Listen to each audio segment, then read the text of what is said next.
Hello students, welcome to my channel physics by Subhash sir. Moving charges and magnetism के इस lecture में हम पढ़ेंगे magnetic field on the axis of a circular current loop. कोई एक circular loop है जिसमें से आई जितना स्टेडी करंट फ्लो हो रहा है। इस सर्कुलर करंट लूप की वजह से उसकी एक्सिस पे किसी भी पॉइंट पे मैग्नेटिक फील्ड का मैग्नीट्यूड कितना होगा, मैग्नेटिक फील्ड की डायरेक्शन कितनी होगी, उसके लिए हमें फॉर्मूला डिराइव करना है। तो यहां पर हमने ये सर्कुलर करंट लूप इस पेपर के परपेंडिकुलर रखी हुई है। इस लूप की एक्सिस पे इसके सेंटर से x जितने डिस्टेंस पे किसी पॉइंट P पे हमें मैग्नेटिक फील्ड का फॉर्मूला डिराइव करना है। उसके लिए हम इस सर्कुलर लूप को छोटे छोटे एलिमेंट्स में डिवाइड कर देंगे। ऐसा एक एलिमेंट हमने यहां पर कंसीडर किया हुआ है IDL।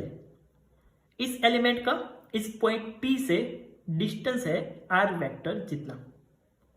यहां पर करंट एलिमेंट IDL की डायरेक्शन इस तरफ ड्रॉ की हुई है, लेकिन रियल में वो अपवर्ड डायरेक्शन में है, क्योंकि हमने इस सर्कुलर करंट लूप का प्लेन पेपर के परपेंडिकुलर लिया हुआ है।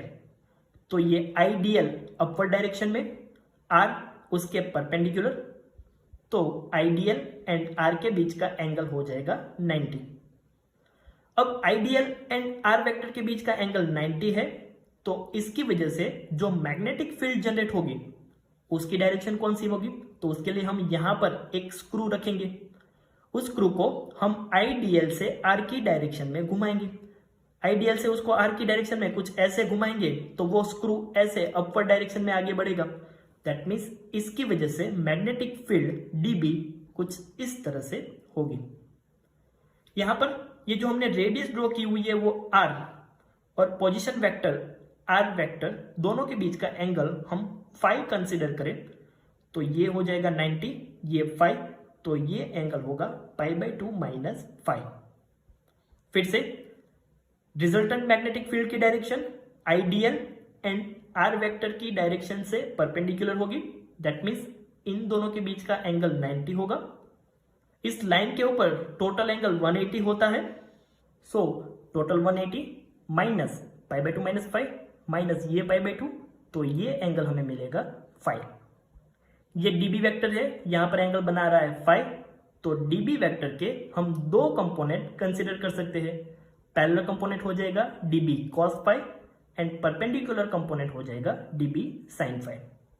एक ऐसा ही सेम एलिमेंट हमने डायमेट्रिकली ऑपोजिट साइड यहां पर कंसिडर किया हुआ है, जिसके लिए करंट एलिमेंट की डायरेक्शन पेपर के अंदर इनवर्ट डायरेक्शन में है। तो उसकी वजह से प्रोड्यूस मैग्नेटिक फील्ड की डायरेक्शन कुछ इस तरह होगी। उसके दो component DB cos five and DB sin five कुछ इस तरह से होंगे। यहां पर हम देख सकते हैं कि दो डायमेट्रिकली ऑपोजिट करंट एलिमेंट के मैग्नेटिक फील्ड के perpendicular component equal and opposite है। दैट मींस ये दोनों एक दूसरे की इफेक्ट नलीफाई कर देंगे।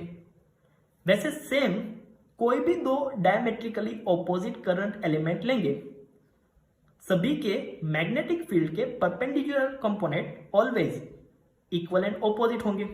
मतलब सभी मैग्नेटिक फील्ड के परपेंडिकुलर कंपोनेंट नलीफाई हो जाएंगे। मतलब इस पॉइंट पे करंट एलिमेंट के सिर्फ पैरेलल कंपोनेंट ही बचेंगे, मतलब DB cos फाइव बचेगा।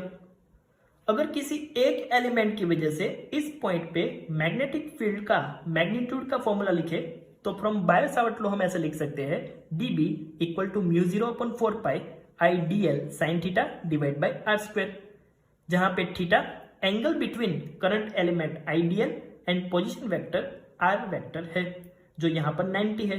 सो theta equal to 90 sin 90 equal to 1, तो ये हो जाएगा DB equal to μ0/4π IDL upon r²।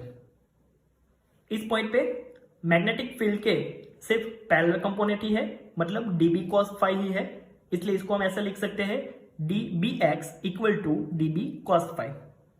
So DBX equal to μ0/4π IDL upon r², जो हमने DB की वैल्यू लिखी, इंटू cos फाइव। फिगर के ऊपर से यहां पर एंगल 5 है cos phi का फॉर्मूला लिखना है तो cos phi equal to adjacent upon hypotenuse हो जाएगा। So cos phi equal to capital R upon small r। तो यहां पर हमने cos phi equal to capital R upon small r लिखा। तो ये हो गया किसी एक करंट एलिमेंट की वजह से इस पॉइंट पे मैग्नेटिक फील्ड। लेकिन हमें ऐसे सभी एलिमेंट की वजह से टोटल मैग्नेटिक फील्ड लेना है, इसलिए हम इसका इंटीग्रेशन करेंगे। So total magnetic field at point P हो जाएगा Bx equal to integration of dBx, जहां पर mu 0 upon 4 pi I capital R upon small r cube constant है, तो वो इंटीग्रेशन के बाहर आ जाएंगे। इंटीग्रेशन में बचेगा dn। अब इस रिंग के सभी एलिमेंट्स को हम ऐड करके पूरा सर्कल बनाए तो उसकी टोटल लेंथ होगी 2 pi capital R। So integration dn equal to हो जाएगा 2 पाई R। फिगर के ऊपर से हम लिख सकते हैं hypotenuse small r square equal to capital R square plus x square. That means r equal to under root r square plus x square.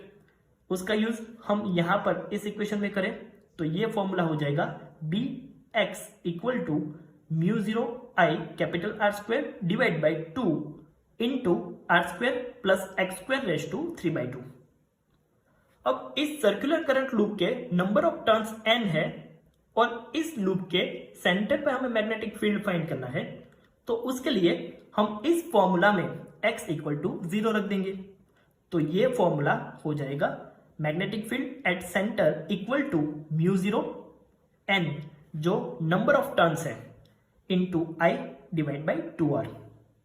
अगर इस सर्कुलर करंट लूप के सेंटर से फार अवे किसी पॉइंट पे magnetic field find करना है तो उसके लिए हम इस इक्वेशन में x is very very greater than r apply कर सकते हैं। दैट मीन्स डिनोमिनेटर में हम x के कंपेयर में r को नेग्लेक्ट कर सकते हैं।